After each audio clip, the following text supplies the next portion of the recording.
What's up, everybody? This is Charlie Potter, senior team writer at BamaOnLine.com, joined as always by Blake Byler. And Blake, we're here to preview another big game for Alabama. They're coming off of a 30-14 win over Vanderbilt.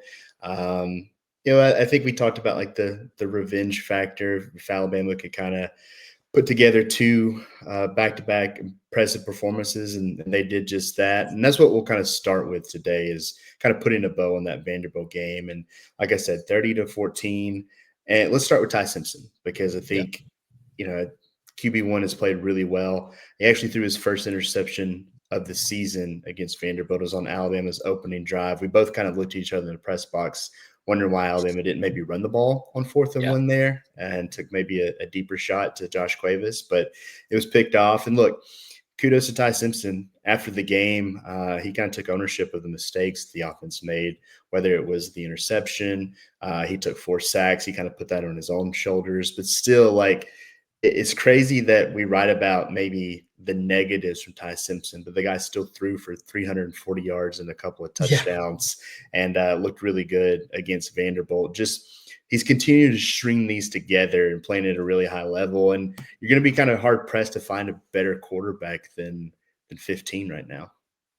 Yeah, I think it's kind of crazy that he didn't play a bad game, but also it wasn't his best game. But the fact that we're sitting here talking about like a 74% completion on 31 passes, 340, 2 touchdowns, 1 pick. Like we're talking about that as what could be like the lower end of outcomes for him just shows you the level that he's been playing at over the last 4 or 5 games, really 4 games coming off of that week 1 loss. He's just dialed in at another level right now, and a level that a lot of college quarterbacks aren't. He makes a lot of NFL level throws. He attempts a lot of throws that a lot of quarterbacks, are kind of scared to attempt. He throws over the middle of the field a lot.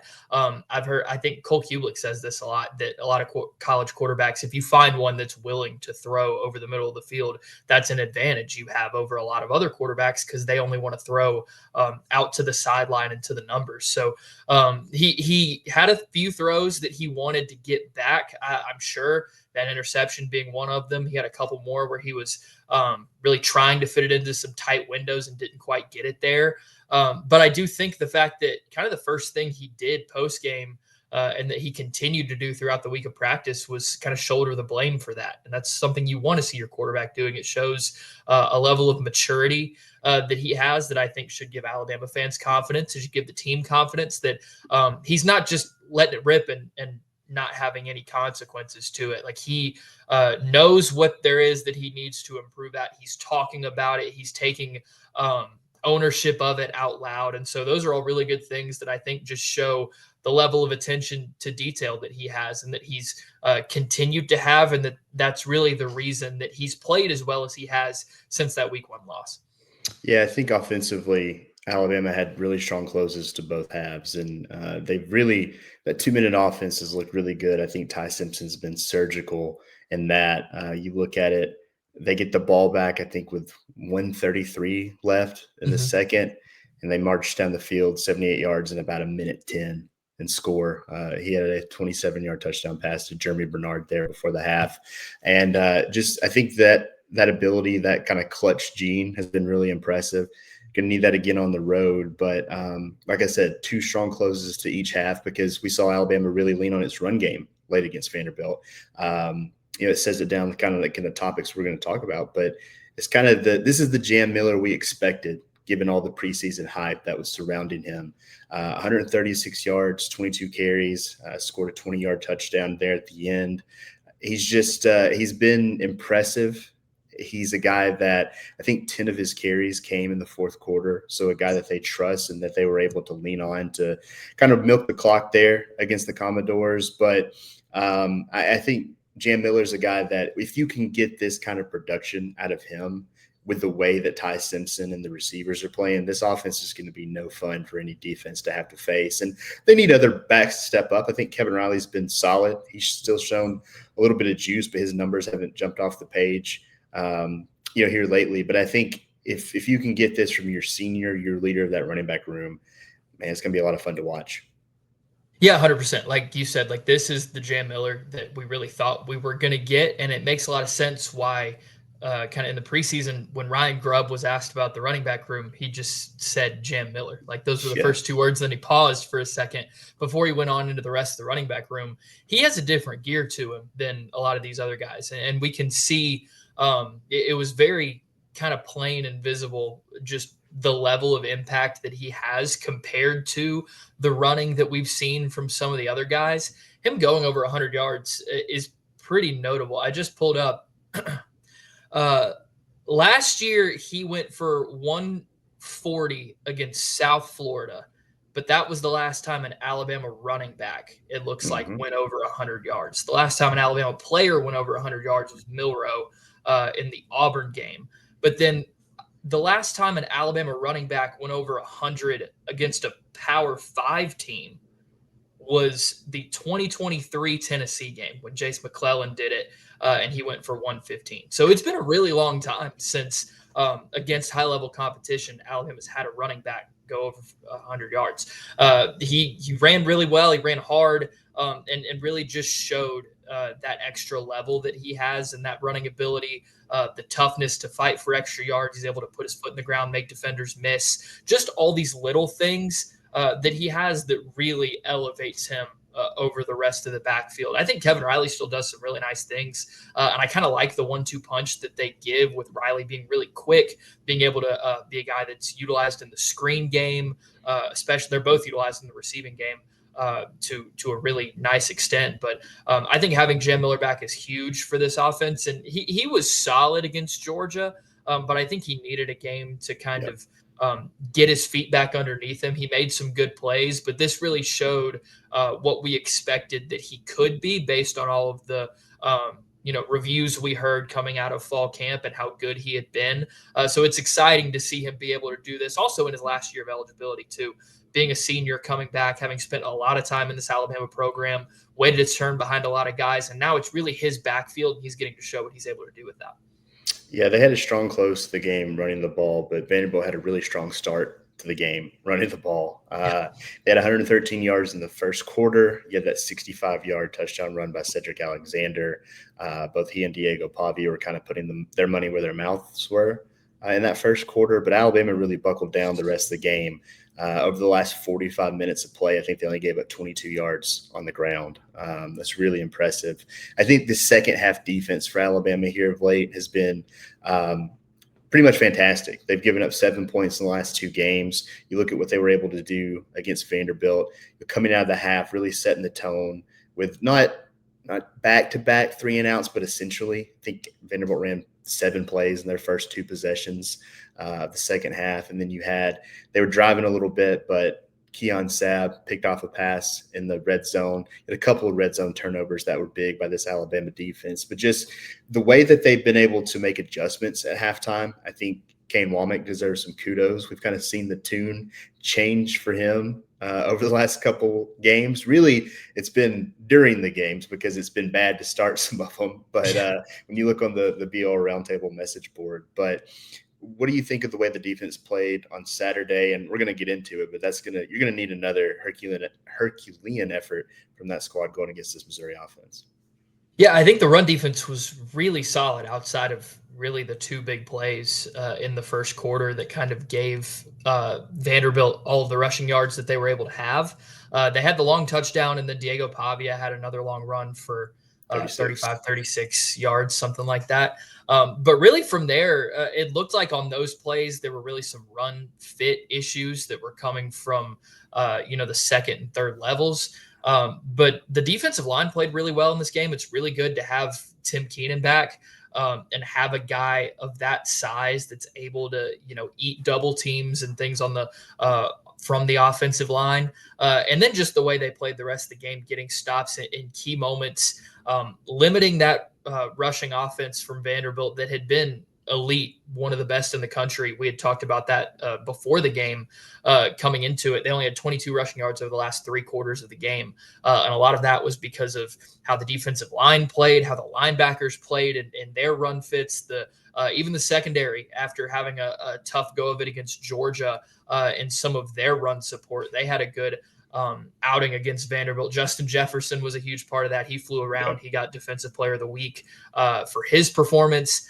And then those turnovers were huge. And that's kind of something that this defense really prides themselves on. Ken Womack talks about it a lot, is creating takeaways, and that's something that's very important to him as a defensive coordinator.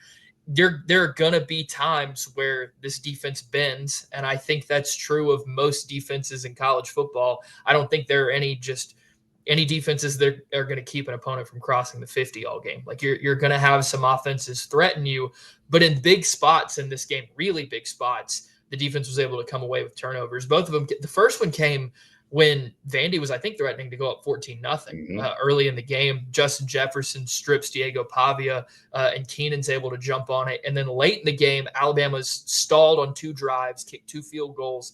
They're up 20-14. Vandy has a chance to take the lead again late in the game, and Keon Sabb picks off Pavia. So those are both huge that come in big moments. So it's not just creating the takeaway, but it's when they happen that's really huge. I see no reason to think this defense isn't going to continue to do that, with it being such a point of emphasis that Womack stresses, and also that we've seen them do. Like last season, the defense had its fair share of issues, but they created a lot of takeaways in a lot of games, a couple of games where they had 3 or even more than that. So I expect that to continue, but it's going to be tough. They're going to have to continue that really solid run defense and continue that in this coming game against Missouri, because we know how good of a rushing attack Missouri has, and I'm sure we're going to get into that here in a minute. Yeah, before we get into the Missouri talk, we do have a message from our friends at Whataburger. Start your morning with the breakfast you deserve at Whataburger. We have plenty of options to choose from. You could get a sweet, crispy honey butter chicken biscuit, or a breakfast bowl with savory sausage or bacon, or maybe a big, tasty breakfast burger with extra bacon and avocado. Whatever you want, just like you like it. Whataburger serves breakfast from 11 p.m. to 11 a.m. This Missouri game, speaking of 11 a.m., it's going to be an early kick. There's a lot of maybe worry about that. Going on the road, early kick against a team that's essentially had 2 bye weeks because they had an easier game and then an off week before getting into Alabama. Alabama's had 2 tough SEC games. It's an interesting matchup, and I think with Missouri, we're going to read some stats here, because this is not last year's Missouri team by any stretch of the imagination. We know last year in Tuscaloosa, Alabama was able to win 34-0, but Missouri came into that one banged up. They had Drew Pine at quarterback. They've certainly upgraded that position with Bo Pribula. That name is hard for me to say for some reason.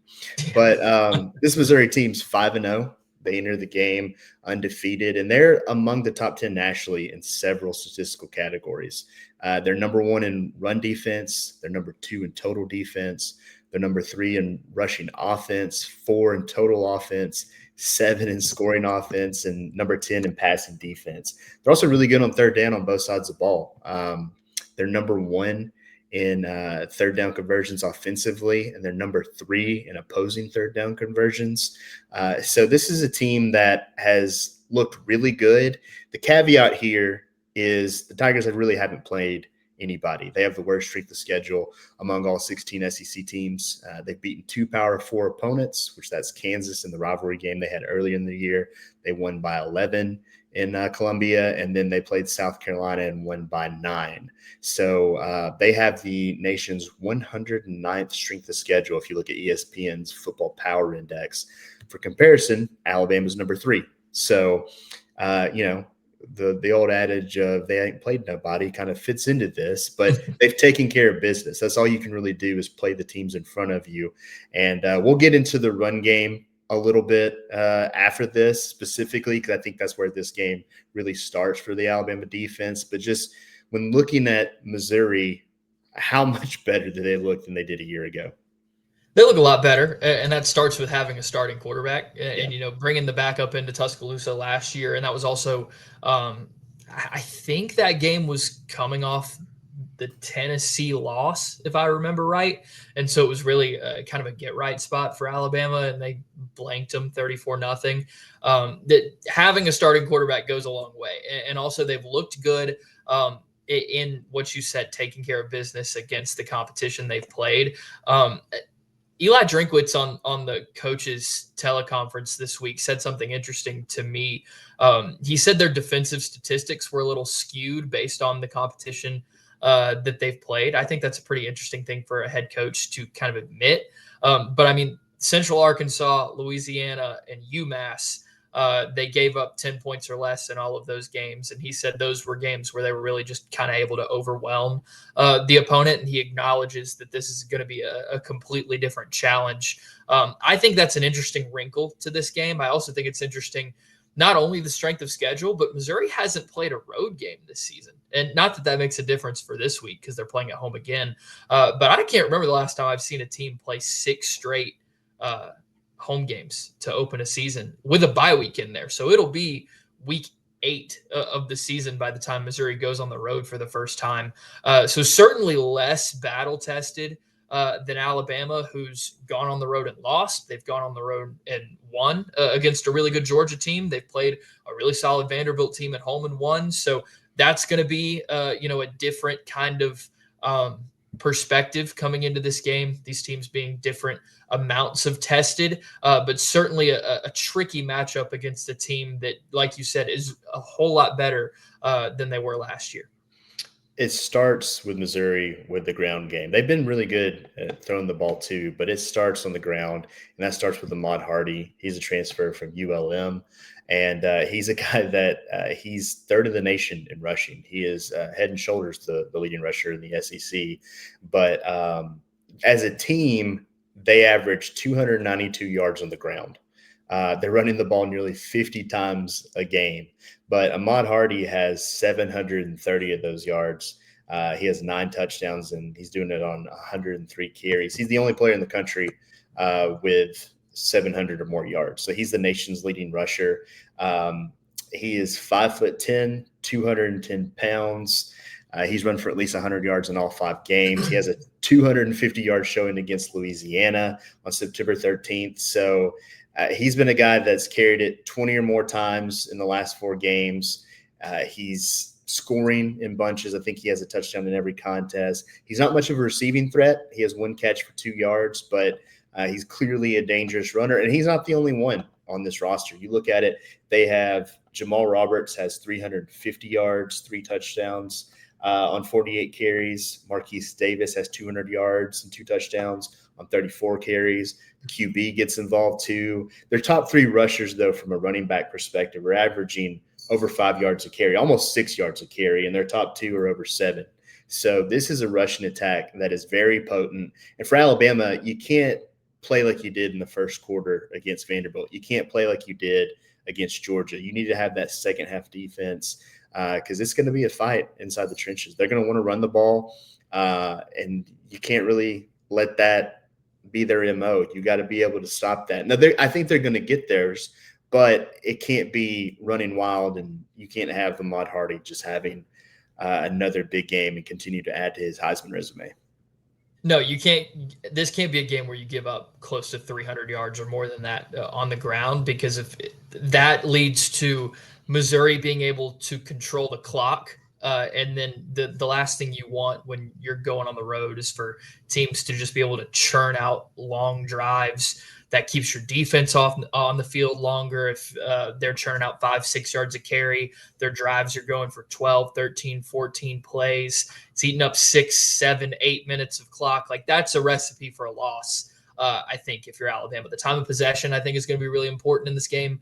And like you said, like the run defense that we saw against Vanderbilt, like, they've shown they're capable against a good rushing attack. And I mean, we've talked about this all season, especially last week. Like, Vanderbilt's a good football team. This isn't like your old Vanderbilt of 5-10 years ago. Like, they are a legitimately good football team, and they proved, Alabama did, that they can stop a good rushing attack. That's going to have to carry over. There are some things schematically that can carry over, some things that are going to have to be tweaked and be a little different against different styles and things like that. But you can't have the type of run support that you had against Georgia when they gave up 220 yards on the ground. And it felt like once a drive, Georgia was busting a 25 to 40 yard carry that was pushing them into Alabama territory. That kind of stuff you just can't have. You're going to have big games from The linebackers, Justin Jefferson's going to have to continue playing the way that he has. Like we said earlier, coming off a Defensive Player of the Week. The defensive line is going to have to continue to play the way that they have. I think it's impressive the way that Missouri has run the ball, and that's a stat that I don't think is as skewed as Drinkwitz would put it as the defensive stats. I think no matter who you're going against, if you have 730 rushing yards in 5 games, you're a really good running back. Yeah. Same with having 2 backup running backs that are combined for over 500 yards at this point in the season. We know Alabama's nowhere close to that. I don't think Alabama has a back over 200 yards yet. And that's a lot because of injuries and struggles to run the ball and things like that. But that just shows you how dominant Missouri has been on the ground. So they're going to have to bring their A game. Alabama is from a physicality standpoint. And that's also going to be hard going on the road after back-to-back physical SEC games. So I think it's interesting the challenge that Missouri poses to this Alabama defense. And it's a real test that the SEC schedule is really tough. It's every week, third straight ranked opponent, third straight top 16 opponent. And we're really going to see what this defense is made of with their performance on Saturday. 2 things before we get kind of to the prediction side of things. It's clear that Missouri has an identity. Like, this is what they do. They run the ball. They're good at it. That's what they're going to try to do on Saturday. And then when you look at this defense and the defensive front, it's good that you get James Smith for an entire game. He missed the first half because of a targeting penalty they picked up in the second half against Georgia. So that's something to keep an eye on. And when you look at this, like, from a prediction standpoint, Alabama wins this game. We always kind of close with this, but Alabama wins this game if what, in your opinion, Blake? We've talked a lot about the defense and defending the Missouri run game, but I'm going to go to the other side of it. And I'm going to say if the offensive line gives Ty Simpson time, and we've said this about other games too, he's just been able to pick defenses apart. Kind of no matter what coverage they've been in. He's been able to pick zones apart. He's been able to identify one-on-one matchups in man coverage. If they're bringing pressure, he's been able to identify where the pressure's coming from and hit guys from over there. He's fit throws into tight windows. The way Ty Simpson is playing, if they keep him upright, I think he's going to have a really good game, honestly, regardless of what defense he's facing. And I think Missouri certainly has a solid defense, maybe not as good as their numbers suggest right now for reasons we've talked about. I also don't think they're the best defense in the country or a defense that is going to have Tile confused unless he's facing pressure all day. So another big opportunity for the offensive line. They've been rotating a lot as we've continued to talk about. So I'm interested to see if they end up settling on a rotation, if Michael Carroll ends up taking the right tackle job at some point, what they do with the guards. They rotated them a lot. But it's on those 5 guys, or really those 6 or 7 or however many guys play up front to keep Ty upright. If they do, I think Alabama will be able to score enough on the road to win this game. That's my number 1 too, but not to be boring. I'll go a different route. I think defensively, Alabama has to get off the field. I know that sounds simple, but when you look at it, Missouri is number 1 nationally in third down conversions. They're 45 of 73. That's about 62% if you round up. Again, that's tops in the nation. And then they lead the country in time of possession. They're averaging 37 and a half. So basically 37 minutes and 29 seconds.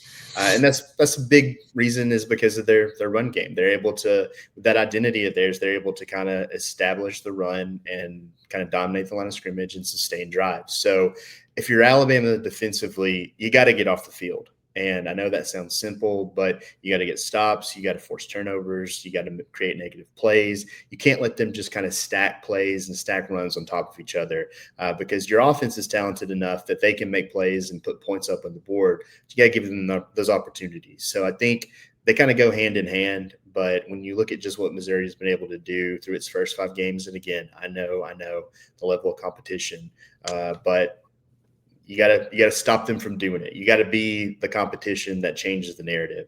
So I like Alabama in this one, but I think some things definitely have to happen. You have to kind of flip the script on Missouri. Before we get out of here, we did go to basketball practice this week.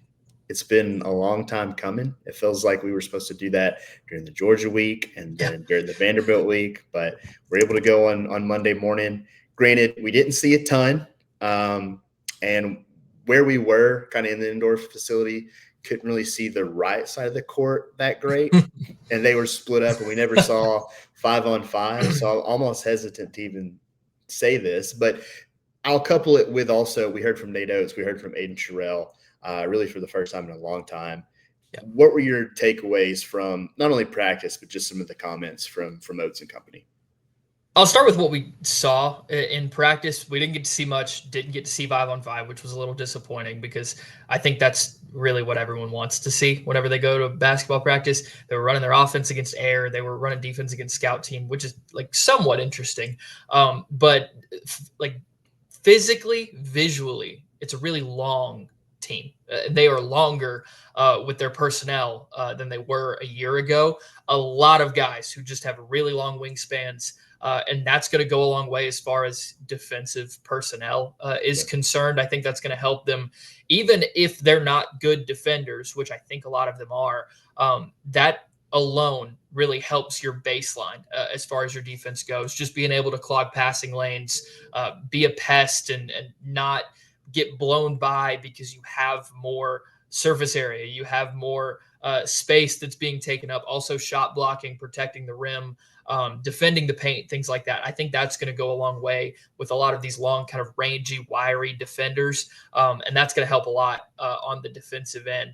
From Oates' comments, he said that he thinks this could be the best shooting team that he's ever had, which I think says a lot about what he's seen so far throughout this preseason, all off season, and then the preseason now. He's had some really good shooting teams, and he's had some teams with really good individual shooters on them. Last year, we saw what they did to BYU in the Sweet 16 to advance to the Elite Eight, hit an NCAA tournament record for threes. I don't even remember what the number was. It was 20-something, but they hit what felt like a million of them that night when we were there in New Jersey. But they've got so many guys, not just guards that can shoot. And Nate Oates' teams always have guards that can shoot. This year, you've got Latrell Wrightsell back. You've got Aiden Holloway back. Houston Millette's a really good shooter. They think Jaleel Bethia can be a good shooter once he's back and healthy. But what makes this team interesting is the bigs and how they can shoot. Taylor Bolbowen, coming over from Florida State, shot 41% from three last year. He's going to be playing the four, and that's a position where Alabama hasn't gotten a lot of solid or even good three-point shooting from in the past. Grant Nelson, not a great shooter. He had some big ones in big moments, but he wasn't a good shooter percentage-wise. We all know Jaron Stevenson struggled. Whenever you think back, it feels like Noah Clowney shot the ball well, but he was around a 30% shooter, not great. So if Taylor Bolbowen could even be mid to high 30s, that's a big improvement on what they've seen. Plus two centers in Aiden Sherrill and Noah Williamson that can both knock down a three. It's going to do crazy things for the spacing of this team, and opposing defenses are going to have to close out or play a little closer to the perimeter on some of these bigs, which is also going to give you crazy wide lanes for LeBaron Philon to take advantage of as a good finisher. So you could have a really efficient offense this year with the amount of shooting that they have, and really just the threat that poses that other teams have to guard. Yeah, I mean, look, I will admit I'm still like hardcore in football mode. Like we're in October, it's still hot outside. So I know that you've had basketball covered really well, which is why whenever we heard from Nate Oates, like I asked him more of a big picture question, because it is kind of crazy to think this man's entering year 7 at Alabama, but with Bruce Pearl retiring, he's now the second longest tenured head coach in the SEC behind Rick Barnes, who just got a lifetime contract. So there's no other SEC head coach that was hired in the 2010s, which is just an absurd thing to say, the turnover you see at that position. But he's a guy that said that he feels like he hasn't been here that long, and he still feels like there's a lot left to do. And with, making as many NCAA tournaments as they've made, advancing to the Sweet 16, the Elite Eight, and then, of course, the Final Four. I think that says a lot about the potential that Nate Oates sees at this men's basketball program. And we'll get to see him next week. I know, obviously, you have SEC tip-off next Tuesday in Birmingham. You'll be there. I'll be at player interviews for football, but we'll have it all covered at BOL. Going to have 3 players joining Oates in Birmingham. Yep. You have LeBaron Filon, Houston Millette, and Latrell Reitzel, even though we know that Trelly is still kind of working his way back to being on the court. And then on Thursday in Birmingham, they have an exhibition against Florida State at Boutwell Auditorium. So it's here. It's kind of crazy how quickly not only football season is flying by going into week 7, but basketball season's here too. It's a fun time of year, though, because there's no shortage of topics, and we'll have it all covered at BOL. If you've listened this long, be sure to give us a like and subscribe on YouTube. If you're listening via podcast, a 5-star rating and review is greatly appreciated. And of course, if you haven't already, be sure to sign up to BOL. Join us on the roundtable. Get all of our exclusive content. It's just $1 for your first week. But yeah, this is going to be a fun one in Columbia. Blake and I will be there, heading out on Friday for an early kick. So rest up, get caffeinated, stay hydrated, and we'll see you guys next Thursday.